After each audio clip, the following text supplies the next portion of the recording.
I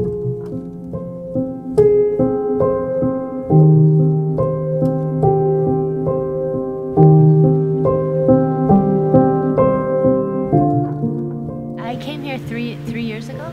It's the greatest adventure in my life to be here. In the valley, there are about 230 people that actually live here and have lived here. In the school, there are 40 children. The school has no electricity, it has no books, it has broken windows. People are not getting the resources that they need. To me, they're the natural guardians of this place because they have lived with it and they love their land and their culture.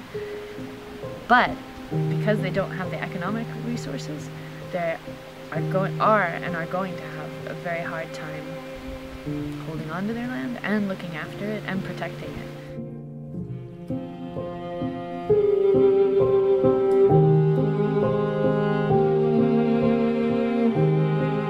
A lot of people come here and they say that they didn't know that a place like this existed still in Europe.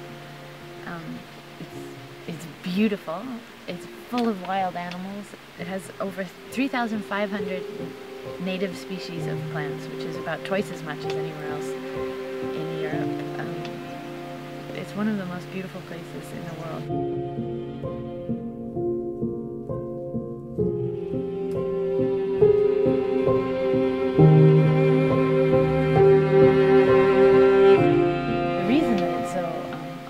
Is because it was isolated and economically terrible.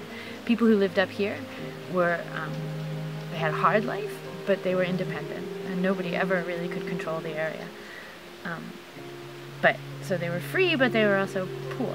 And now this area has been identified, of course, as incredibly valuable for tourism. But what that means is that there are both the government and some local developers, but also, in fact, foreign aid agencies are all rushing to develop tourism in the area.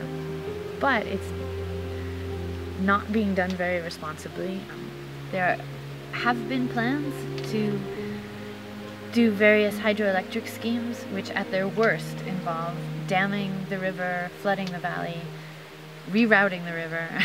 There's been talks about putting roads through either at the end of the valley to Theth or through Cherem to Montenegro, which would, if there were suddenly huge trucks rattling up and down the valley, that would obviously completely change the nature.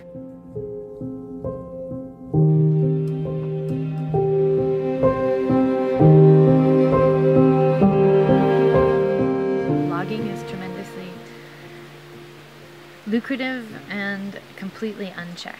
And another big problem is that about 80% of people here don't actually have papers for their land. Well, it's the local government that has the right to sign land over to people. And so, of course, the local government is one of the #1 things that is looking to develop the area. And so not only are people's attempts to get papers and legal rights to their lands blocked, but the local government has already, there are instances, at least one instance of them signing land over to themselves, on which, with foreign money, they have built a hotel, camping ground, basketball courts, so-called information center that actually has no information. Unfortunately, there's nothing being done to develop the tourism to protect what is actually here, which is so precious.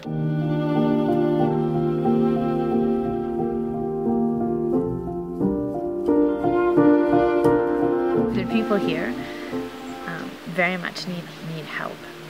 They need help to learn how to help themselves. They need help to get the tools to help themselves, and they need help with expertise.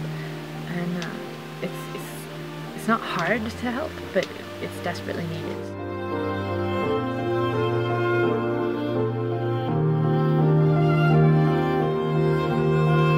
Valbona is an amazing, incredibly precious, beautiful place. It's almost like a fairy tale. It's a miracle, really, and it's worth fighting for, and I hope that you'll be interested and help us fight. it.